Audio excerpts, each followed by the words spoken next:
Pensa no impacto dos seguintes elementos que estão presentes hoje na nossa economia. Primeiro, juros básicos subindo a 6 reuniões seguidas do Copom. Isso aumenta a rentabilidade de investimentos de renda fixa e encarece novas dívidas ou parcelamentos.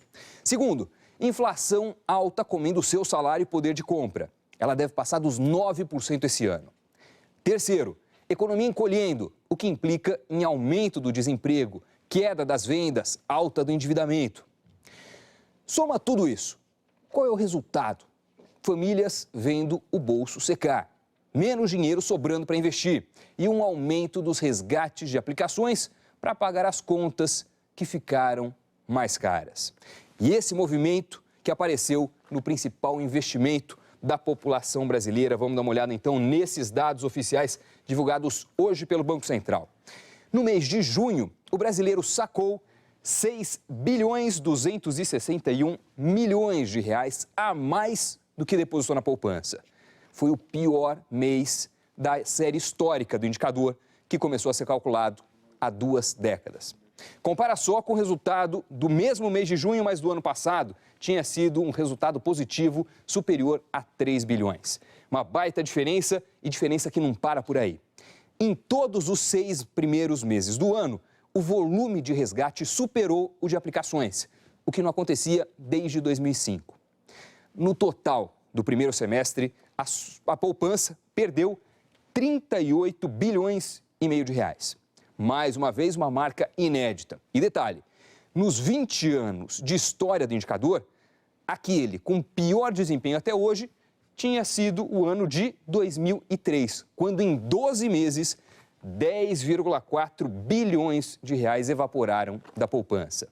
É menos de 1/3 do dinheiro retirado apenas nos 6 primeiros meses desse ano. E para comentar esses dados e os outros números da segunda-feira, a gente recebe hoje aqui o gestor de multimercados da Fator Administração de Recursos, Paulo Gala. Paulo, boa noite. Bem-vindo à Conta Corrente. Obrigado. Tudo bom? Tudo bem. Paulo, qual é a consequência de toda essa montanha de dinheiro evaporando da poupança?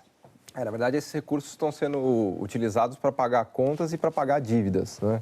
Na medida em que a economia está desacelerando, as pessoas temem perder o emprego e as taxas de juros continuam subindo, há esse movimento de resgate de reservas que as famílias tinham no passado para pagar essas dívidas. Então, na verdade, esse dinheiro está sendo basicamente usado para quitar compromissos e quitar dívidas, né? E qual que é o impacto disso? É só a poupança? É só um problema para a poupança? Esse dinheiro passa a comprometer financiamento imobiliário também, por exemplo? Esse é o outro lado da moeda, porque o dinheiro que fica depositado nas poupanças, os bancos usam para emprestar para o crédito imobiliário. Então, na medida em que as pessoas sacam esses recursos que elas tinham lá deixados como reserva, os bancos deixam de receber esses depósitos. Então, isso pode atrapalhar ainda mais o financiamento imobiliário. E o volume de crédito atualmente, como é que está? Crescendo ruim. Não está, né? Não, muito ruim. Pelo contrário, provavelmente esse ano a gente vai ter uma queda do crédito em termos reais, ou seja, quando a gente desconta a variação nominal menos a inflação, a gente vai observar uma queda, que é algo que não acontecia desde 2002, 2003. Né? Isso é um sinal de que a economia está contraindo, está desacelerando muito, especialmente no setor imobiliário. E é uma queda intencional? É um comportamento de defesa, tanto dos bancos, que emprestam menos porque ficam preocupados em relação à capacidade das pessoas pagarem no futuro, e também do lado das famílias que querem se endividar menos, porque elas estão preocupadas com as perspectivas de ganho, de emprego, então elas mesmas tomam menos dívidas, né? Ô Paulo, hoje saiu também o Boletim Focus do Banco Central, aquela pesquisa semanal que analisa e consolida a opinião de cerca de 100 economistas do mercado financeiro. Tem aqui alguns dados. É a 12ª semana seguida de piora no índice ou na previsão para a inflação de 2015, a 9ª semana seguida de piora na previsão para o crescimento e também a 9ª para os preços administrados. Vamos falar de inflação, por exemplo. A previsão é de uma alta de 9,04%, mas nos preços administrados de 14,90%. Por que essa diferença tão grande?